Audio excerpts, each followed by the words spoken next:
말씀은 우리 야고보서 1장 9절부터 11절까지의 말씀으로 노블레스 오블리주라는 그런 제목으로 하나님의 말씀을 좀 전하기 원합니다. 먼저 우리 하나님의 말씀 본문이 짧기 때문에 우리 같이 우리 9절부터 12절까지 스크린 보시면서 함께 읽겠습니다. 시작. 비천한 신도는 자기가 높아지게 된 것을 자랑하십시오. 부자는 자기가 낮아지게 된 것을 자랑하십시오. 부자는 풀의 꽃과 같이 사라질 것이기 때문입니다. 해가 떠서 뜨거운 붐이면 좋은 준 떨어져서 그 아름다운 모습은 사라집니다.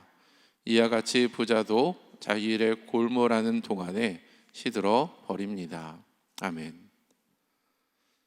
예전에 저희 교회에서 우리 부흥회를 인도해 주셨던 김관선 목사님은 울산에 교회를 개척을 하고 강단에서 첫 번째 한 그런 설교에서 이런 말을 했습니다. 그날 설교 제목이 복음의 능력 안에 있는 교회라는 제목이었는데 설교 중간에 이런 말씀을 하셨어요. 오늘날 교회는 중상층들의 교회, 돈이 어느 정도 있는 사람들의 모임이 되어서 가난한 사람들은 교회 다니기 어려워졌다라는 그런 표현을 했습니다. 그래서 울산에 교회를 개척하면서 교회 이름을 낮은담 교회로 이렇게 지었죠. 아마도 그것은 가난한 사람들, 배우지 못한 사람들, 누구라도 쉽게 올 수 있는 교회가 되기 원하는 그런 마음이 담겨진 이름이다라고 생각을 합니다. 여러분, 우리의 모습을 한번 생각해 봅시다. 우리도 중상층 교회가 되어가고 있는 것은 아닙니까? 어느 정도 교양과 또 경제적인 수준이 있는 사람들의 그런 모임으로 우리도 그렇게 이렇게 되어가고 있는 것은 아닌지 한번 생각해 보았으면 합니다. 매월 회비를 내어서 근사한 카페에 앉아 커피를 마시며 담소를 나누거나 또는 친한 사람들끼리 맛집이나 핫플레이스 또는 골프장을 찾아다니면서 교제하고 있지는 않으십니까? 제가 지금 언급한 이런 것들을 금지하거나 부정적으로 보는 것은 아닙니다. 저도 예쁜 카페에서 커피 마시는 것을 좋아하고 또 여러 가지 다양한 운동을 하는 것도 좋아합니다. 다만 우리의 모습이 이러한 모습으로만 굳어진다면 회비를 내지 못하거나 또는 한 잔의 커피값, 요즘에 한 잔의 커피값이 밥 한 그릇 정도는 되지 않습니까? 그런 커피값이 좀 부담스럽거나 운동을 잘 못하는 사람들은 공동체에 들어오기가 부담스럽고 어렵다라는 것입니다. 그래서 누군가에게 우리는 낮은 담 교회가 아니라 높은 담 교회가 될 수 있습니다. 우리 교회의 모토가 덜 종교적인, 더 예수 닮은 그런 교회이고 또 작은 도서관 사역을 하는 것은 말 그대로 우리 교회의 문턱을 낮추기 위함입니다. 부자만, 자격 있는 사람만 교회에 올 수 있는 것이 아니라 가난한 사람, 배우지 못한 사람, 어린이들, 노숙자들 그 누구라도 교회에 오기를 원한다면 초청하기 위함입니다. 그러한 문제를 어떻게 해결할 수 있을까요? 우리가 지금 읽고 있는 이 야고보서를 보면은 오늘 본문에서 다른 두 부류의 사람을 선명하게 제시를 합니다. 한 사람은 비천한 신도이고 다른 사람은 부자입니다. 개역 개정은 이것을 낮은 형제와 부한 자로 표현을 했습니다. 이러한 표현은 그 당시 야고보가 접하고 있는 교회 상황과 무관하지 않은데 교회 안에 낮은 사람, 비천한 사람과 부한 사람, 부자가 공존하고 있었다라는 것이죠. 여러분은 낮은 형제입니까? 아니면 부한 형제입니까? 2021년 잡코리아와 알바본에서 조사한 통계 자료에 따르면 대한민국은 월 500만 원의 급여와 대출 없이 약 7억 원 상당의 자산을 보유한 자를 준상층으로 보고 있으며, 부자는 최소 월 1,000만 원의 수입과 대출 없이 약 50억의 상당의 자산을 보유한 자를 부자다라고 평가한다라고 얘기를 합니다. 제가 이 통계 자료를 보면서 나는 어디에 속한가 하는 그런 생각에 약간 좀 씁쓸한 그런 마음이 좀 들었습니다. 그런데 주목할 만한 두 가지가 있는데, 2019년 말 기준으로 한국의 부자는 전년 대비 2020년 대비 약 9.6%가 증가했고, 한국 부자의, 그러니까 50억 상당의 자산을 보유한 부자의 3분의 1이 자신을 부자라고 생각하지 않는다라는 것입니다. 사람들은 부를 갈망하고 가지고 있는 것에 만족하는 것이 아니라 더 많은 부를 소유하려고 그렇게 생각을 합니다. 이러한 현상으로 인해서 부익부 빈익빈 현상은 점점 더 심각해지고 있습니다. 이것이 우리가 살고 있는 대한민국의 현 주소입니다. 이러한 상황에서, 이러한 대한민국에 살고 있는 우리 교회는 어떻게 해야 될까요? 분명히 우리 교회 안에도 분명히 빈부의 격차가 존재할 텐데, 교회는 이 문제를 어떻게 해결해야 될까요? 오늘은 야고보서 1장 9절부터 11절 본문을 통해서 이 질문에 대해서 함께 좀 생각해 보기 원합니다. 첫째는, 비천한 신도는 자신이 높아지게 된 것을 자랑해야 된다라는 것입니다. 우리 9절 말씀 같이 한 목소리 읽겠습니다. 시작. 비천한 신도는 자기가 높아지게 된 것을 자랑하십시오. 여기서 비천한 신도는 문맥을 고려할 때 가진 것이 별로 없는 가난한 신도입니다. 개역 개정은 이것을 낮은 형제라고 번역을 하였죠. 야고보가 이 서신 야고보서를 쓸 당시에는 가난한 그리스도인들이 많았습니다. 아마도 그들이 비굴해진 이유는, 비천해진 이유는 그리스도 때문에 되었다라고 볼 수가 있습니다. 게으르고 무능해서 가난하기보다는 그리스도를 믿는 믿음 때문에 비천함에 처하게 된 것이죠. 성경은 게을러서 가난한 것을 칭찬하지 않습니다. 일하지 않고 노름하고 돈을 낭비해서 가난한 자들이 부자에게 강제로 돈을 내라고 하는 것은 옳지 않습니다. 만약 부자를 혐오하고 부자에게 강제로 빼앗아서 평등하게 살자고 주장하는 그런 사람들이 많아진다면 그것은 병든 사회입니다. 그것은 결코 평등이 될 수가 없습니다. 하나님의 백성을 살아가기 위해 어쩔 수 없이 가난하게 되었다면 그 가난은 결코 부끄러운 것이 아닙니다. 만약 여러분들이 그리스도를 믿는 믿음과 여러분의 그러한 선택 때문에 가난하게 되었다면 그 가난을 부끄러워해서는 안 됩니다.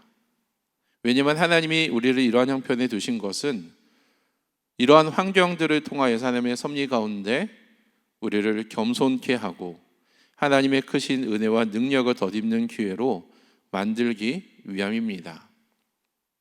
여러분, 사단은 가난이나 불만족한 이런 상황을 통해서 우리를 낙심시키고 분노케 하고 패배감과 열등감에 빠지도록 우리를 인도하지만, 하나님은 그것을 통해 우리를 겸손케 하며 이 땅의 소망을 품지 아니하고 영원한 하나님 나라를 바라보도록 우리를 인도합니다. 그리고 우리의 마음이 하나님의 섭리 가운데 충분히 낮아지면 그때 하나님은 자신의 때에 우리를 높여주십니다. 베드로전서 5장 6절 말씀 같이 한번 읽습니다. 시작. 그러므로 여러분은 하나님의 능력의 손 안에서 자기를 낮추십시오. 때가 되면 하나님께서 여러분을 높이실 것입니다. 우리가 낮은 상태에만 있는 것이 아니라 때가 되면 하나님께서 우리를 당신의 능력으로 우리를 높이신다는 것이죠. 그러면서 7절에서 이렇게 말합니다. 같이 한번 읽습니다. 시작. 여러분의 걱정을 모두 하나님께 맡기십시오. 하나님께서는 여러분을 돌보고 계십니다.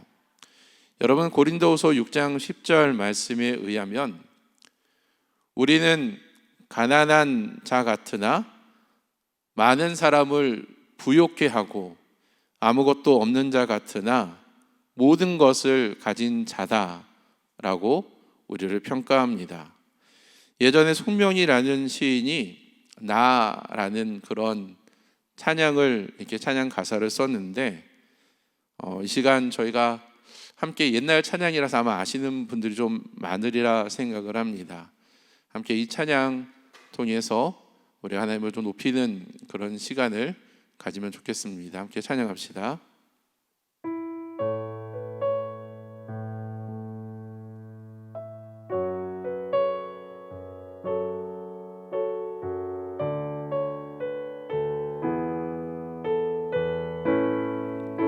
나 가진 재물, 나 가진 재물 없으나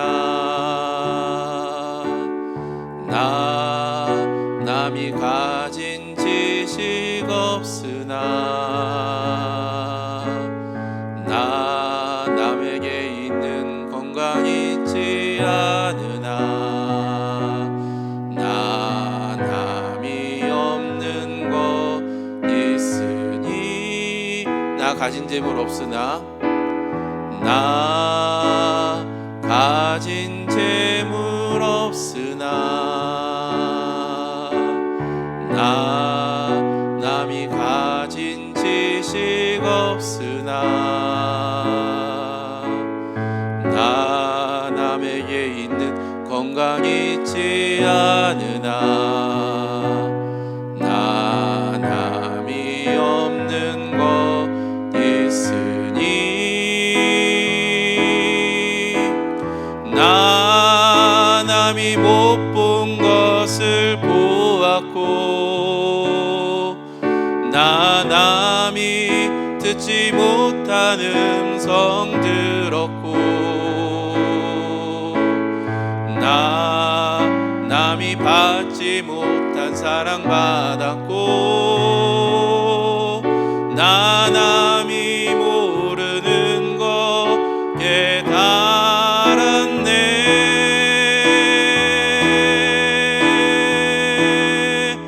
공평하신 하나님이 나 남이 가진 건 나 없지만 공평하신 하나님이 나 남이 없는 것 같게 하셨네. 아멘. 여러분, 하나님은 공평하십니다. 하나님을 찬양합시다. 그러면 비천한 신도가, 가난한 신도가 자랑할 것은 무엇입니까? 야고보 사도는 비천한 신도에게 자랑할 것은 높음이다 라고 말을 합니다. 그렇다면 무엇이 가난한 자들, 낮은 자들의 높음입니까? 우리가 사회적 기준, 아까 우리가 알바몬과 잡코리아에서 제시한 그 기준에 따른다면 우리가 부자가 되는 것은 참 어렵습니다. 로또도 1등이 아니고서는 우리가 그런 것은 우리가 실현하기가 참 어려운 세상이 되었죠. 개천에서 용난다라는 말은 옛말이 되었습니다. 여러분, 그러나 야고보 사도가 말하는 낮은 형제의 높음은 하나님의 은혜로 우리가 예수 그리스도를 믿음으로 하나님의 자녀, 형제라는 신분을 우리가 가지게 되었다라는 것을 의미합니다. 야고보서 2장 1절 말씀 우리 같이 한번 읽습니다. 시작. 나의 형제자매 여러분, 여러분은 영광의 우리 주 예수 그리스도를 믿고 있으니 사람을 차별하며 대하지 마십시오. 하나님은 우리가 부하든지 가난하든지 빈부의 격차로 인해서 사람을 차별하지 않습니다. 아무리 비천한 신도라도, 아무리 가난한 사람이라도 그가 우리 주 예수 그리스도를 개인의 구주로 영접하게 되면 우리를 하나님의 자녀로, 형제, 자매로 인정해 주십니다. 예수 그리스도의 영광이, 하나님의 그 높임이 우리에게 임하게 되는 것이죠. 이렇게 하여 낮은 사람도 하나님 나라의 유업을 받는 영광에 참여하게 됩니다. 비천한 사람의 신분이 일약 귀한 사람의 신분으로 높아지는 것입니다. 어떤 자매가 제 아내에게 우리 교회에서 제일 행복한 사람은 땡땡 같아요 라는 그런 말을 했다라고 합니다. 제가 최근에 들은 이야기인데요. 한번 여러분은 이 가로 안에 누가 들어갈지 한번 PPT 보여주시면, 우리 교회에서 제일 행복한 사람은 누구 같아요 라는 말을 했다고 해요. 네네, 누구일까요? 누구요? 윤하? 윤하? 걔가 알까요 그거를? 네네, 그 분은 박수정 사모라고 대답을 했습니다. 경제적으로 부유하진 않지만 늘 행복하고 늘 밝게 웃기 때문이죠. 그분은 돈이 없다고 절대로 주눅들지 않고 늘 당당합니다. 그래서 박수정 사모 곁에는 늘 사람들이 이렇게 곁에 있는 것 같아요. 아마 이 말을 듣는 분 중에 공감하는 그런 분도 있을 것이고, 아니라고, 내가 더 행복하다고 그렇게 자신을 지목하는 분도 있을 것입니다. 무엇 때문에 그런가요? 우리가 사회적 기준처럼 이렇게 돈이 많기 때문에 내가 행복하다고, 그렇게 누가 행복하다고 그렇게 말을 하는 걸까요? 아니죠. 주 예수 그리스도를 믿는 그 믿음으로 말미암아 우리의 신분이 바뀌었기 때문입니다. 우리의 신분만 바뀐 것이 아니라 인생의 성공에 대한 기준도 바뀌었고요, 우리가 세상을 바라보는 가치관도 바뀌게 되었습니다. 여러분, 우리의 삶은 예수 그리스도로 말미암아 향상되었습니다. 우리는 이러한 것들을 자랑해야 됩니다. 둘째로, 부자는 자기가 낮아진 것을 자랑해야 됩니다. 10절 상반절 말씀 같이 한번 읽겠습니다. 시작. 부자는 자기가 낮아지게 된 것을 자랑하십시오. 부자는 왜 자기가 낮아지게 된 것을 자랑해야 될까요? 어떤 부자에게, 하나님을 알지 못하는 부자에게 당신의 낮아짐을 자랑하십시오 라고 말을 한다면 아마 그 사람은 저보고 미쳤다라고 그렇게 이야기할지 모르겠습니다. 너나 자랑하세요 라고 말을 할지도 모르겠어요. 우리가 이 질문에 답을 하기 전에 부가 가져오는 위험에 대해서 살펴보기 원합니다. 여러분, 오해하지 마십시오. 부는 그 자체로 결코 나쁜 것이 아닙니다. 우리가 믿음의 조상이라고 말을 하는 아브라함도 부자였고, 이제 신약 성경에서 아리마대 요셉도 그가 부유했기 때문에 예수님의 장례를 치를 수가 있었습니다. 부는 그 자체가 나쁘다고 절대로 볼 수가 없어요. 만약에 우리가 올바른 방법으로 우리가 부를 획득할 수만 있다면 저는 여러분이 부자가 되기를 축복합니다. 그러나 분명히 부가 우리의 삶에 주는 여러 가지 위험 또는 해악도 또한 존재합니다. 마태복음 19장 24절에 보면 예수님은 부자가 하나님 나라에 들어가는 것보다 낙타가 바늘귀로 들어가는 것이 더 쉽다라는 말을 했습니다. 그만큼 부자는 하나님 나라에 들어가는 것이 어렵다라는 것입니다. 부자는 하나님을 찾지 않습니다.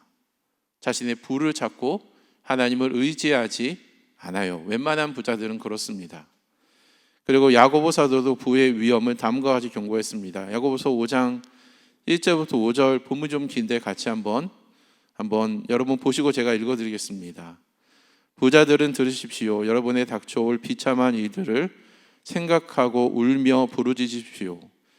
여러분의 재물은 썩고 여러분의 옷들은 좀 먹었습니다. 여러분의 금과 은은 녹이 슬었으니 그 녹은 장차 여러분을 고발할 증거가 될 것이요 불과 같이 여러분의 살을 먹을 것입니다. 여러분은 세상 마지막 날에도 재물을 쌓았습니다. 보십시오.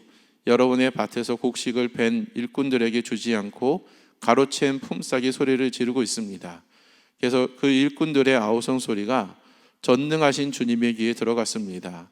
여러분은 이 땅 위에서 사치와 쾌락을 누렸으며 살육의 날에 마음을 살찌게 하였습니다. 여러분이 본문에 의하면 부는 결코 영원하지 않습니다. 그리고 부를 획득하는 그 과정에서 우리가 불법을 하거나 또는 누군가의 어떤 노동력을 우리가 탈취를 했다면 그것으로 인하여서 그 부로 말미암아 우리는 하나님의 심판을 받게 될 것입니다. 그리고 바울도 부의 위험을 다음과 같이 경고했습니다. 디모데전서 6장 7절부터 10절 또 제가 한번 읽어드립니다. 우리는 아무것도 세상에 가지고 오지 않았으므로 아무것도 가지고 떠나갈 수 없습니다. 우리는 먹을 것과 입을 것이 있으면 그것으로 만족해야 할 것입니다. 그러나 부자가 되기 원하는 사람은 유혹과 올무와 여러 가지 어리석고도 해로운 욕심에 떨어집니다. 이런 것들은 사람을 파멸과 멸망에 빠뜨립니다. 돈을 사랑하는 것이 모든 악의 뿌리입니다. 돈을 쫓다가 믿음에서 떠나 헤매기도 하고 많은 고통을 겪기도 한 사람이 더러 있습니다. 여러분, 돈을 사랑하는 것이 모든 악의 뿌리입니다. 돈을 사랑한 자는 파멸과 멸망에 빠지기가 쉽습니다. 우리 중에 부자가 되기 싫어하는 사람은 없겠지만 만약에 부자가 되기 위해서 이러한 어려움을 함께 감수해야 된다면 여러분은 어떻게 하시겠습니까? 이러한 어려움들을 감수하면서까지 부자가 되기 원하십니까? 아마 쉽게 대답 못하실 거예요. 그런데 예수 그리스도로 말미암아 부에 대한 이러한 위험성을 우리가 미리 인지하고 우리가 가난하든지 부하든지 우리가 이러한 위험성을 미리 피할 수 있다면 얼마나 감사한 일입니까? 그리고 부자는 부족한 것이 없어서 낮아지는 것을 알지 못하는 사람입니다. 누구의 밑에서 힘든 일을 해본 적도 없을 것이고 남들에게 싫은 소리를 들은 적도 별로 없을 거예요. 왜냐하면 그런 기회가 별로 없었기 때문이죠. 그런데 그런 사람이 하나님의 섭리 가운데 그리스도를 믿는 믿음으로 말미암아 하나님의 종이 되고 철저하게 낮아짐을 체험하게 되어서 낮은 자에게 임하시는 하나님의 은혜를 알게 된다면 그건 역시 또 얼마나 감사한 일입니까? 그리고 부자가 예수님을 믿게 되면 인생의 의미를 깨닫게 됩니다. 10절 하반절 말씀과 11절 말씀, 이 말씀은 저희가 함께 한번 읽겠습니다. 시작. 부자는 풀의 꽃과 같이 사라질 것이기 때문입니다. 해가 떠서 뜨거운 열을 뿜으면 풀은 마르고 꽃은 떨어져서 그 아름다운 모습은 사라집니다. 이와 같이 부자도 자기 일에 골몰하는 동안에 시들어 버립니다. 이 본문에 의하면 부자는 풀의 꽃과 같은데 여러분, 부자와 풀의 꽃은 유사한 점이 있습니다. 먼저는 풀 자체가 마른다라는 것이죠. 가만히 놔두면 풀은 시들어버리고 마릅니다. 그런데 풀을 마르게 하는 것은 돋는 해와 뜨거운 바람이죠. 외부의 세력이 풀을 마르게 합니다. 우리의 인생이 아무리 강하고 힘이 있다 하더라도 외부의 영향으로 인하여서 우리는 서서히 쇠하게 되고 맙니다. 시간의 흐름과 시대의 변화에 막을 수 있는 인생은 없죠. 하나님의 작정과 통치를 거스른 인생은 존재하지 않습니다. 그리고 풀은 떨어집니다. 여러분, 풀에 맺힌 꽃이 아무리 아름답다 하더라도 풀이 마르면 떨어지듯이 인생의 영광이 아무리 찬란한다 할지라도 그것이 지고 떨어지는 것이 인생의 순리입니다. 여러분, 가수 김종호 씨를 아십니까? 김종호의 부친은 여수 경찰서장을 지내기도 하였고 모친은 담양에서 활동한 명창이며 외조부도 판소리 명창이라고 합니다. 그는 1952년 광주에서 태어나 1985년 33살의 젊은 나이에 폐결핵으로 운명을 이제 달리했습니다. 세상을 떠나기 전 그는 하얀 나비라는 노래를 발매하게 되는데 노래가 이렇습니다. 한번 가사 한번 띄워주세요. 제가 노래를 좀 부르고 싶은데 예배 중이라 그거는 못하고 가사를 한번 읽어드릴게요. 생각을 말아요 지나간 이들을 그리워 말아요 떠나갈 임인데 꽃잎은 시들어요 슬퍼하지 말아요 때가 되면 다시 필 것을 서러워 말아요.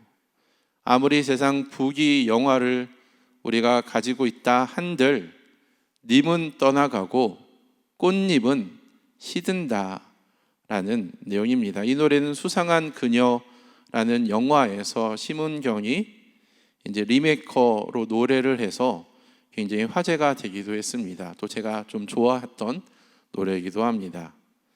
여러분, 부자는 풀의 꽃과 같이 사라지게 됩니다. 그러면 야고보는 이렇게 권면합니다. 야고보서 1장 11절 말씀입니다. 부자도 자기 일에 골몰하는 동안에, 돈 버는 일에 골몰하는 동안에 시들어 버린다. 그런데 만약에 부한 사람이 하나님의 은혜 가운데 예수 그리스도를 믿게 되고 아까 언급했던 부의 위험성과 인생의 의미를 깨닫게 된다면, 그래서 낮은 자에게 임하는 하나님의 은혜를 경험하게 된다면 짧은 그런 부유함이라 영원하고 풍성한 부를 알게 된다면 또 얼마나 감사한 일입니까? 그때 그는 자신의 낮아짐을 자랑할 수 있게 됩니다. 사도 바울도 이와 비슷한 고백을 합니다. 빌립보서 3장 7절과 8절 제가 한번 읽어드립니다. 내 주 예수 그리스도를 아는 지식이 가장 고귀함으로 나는 그 밖의 모든 것을 해로 여깁니다. 나는 그리스도 때문에 모든 것을 잃었고 그 모든 것을 오물로 여깁니다. 나는 그리스도를 얻고 그리스도 안에 있는 사람으로 인정받으려고 합니다. 정말로 많은 것들을 소유하고 가졌던 그가 이제는 예수 그리스도를 아는 지식이 가장 고귀함으로 그 밖의 모든 것을 해로 여긴다라는 것입니다. 바울은 자신의 낮아짐을 자랑했습니다. 자신의 낮아짐을 자랑하게 되면 어떻게 될까요? 디모데전서 6장 17절 말씀 개역 개정으로 제가 읽어드립니다.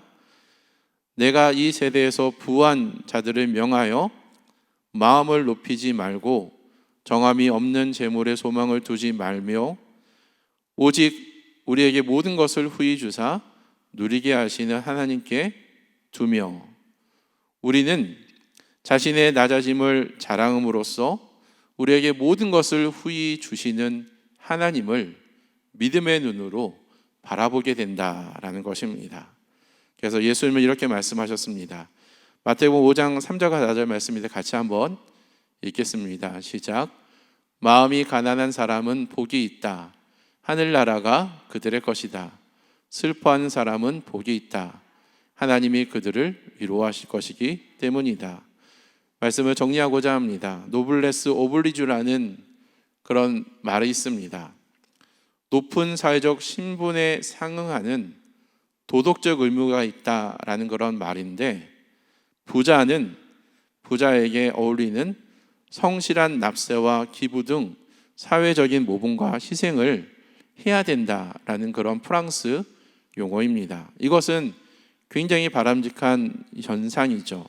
그런데 저는 이러한 노블레스 오브주 현상이 부자들만의 전유물이 되는 것이 아니라 우리 그리스도인의 삶의 모습에서 드러나야 되는 모습이다라고 생각을 합니다.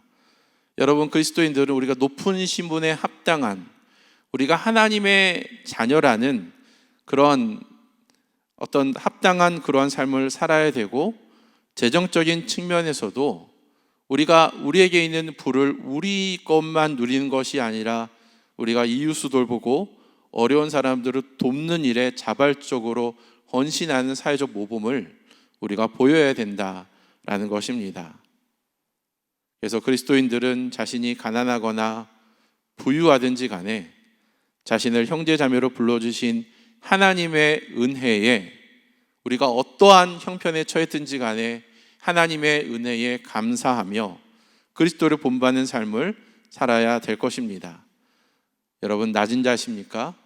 낮은 자는 자신의 높음을 자랑하고, 여러분 부한 자십니까? 부한 자는 자신의 낮음을 자랑해야 됩니다. 우리가 부하든지 가난하든지 우리가 그것에 구애받지 않고 정말로 우리가 이 땅에 복된 영원한 삶을 준비하는 인생이 되어야 될 것입니다. 그럴 때 우리의 삶의 현장에서 대한민국 이 현 사회의 모습 속에서 불평등과 빈부의 격차는 믿는 크리스천으로 인하여서 그것이 해결이 되고 우리 안에 하나님의 나라가 임하게 될 것입니다. 함께 이 시간 찬양하도록 하겠습니다.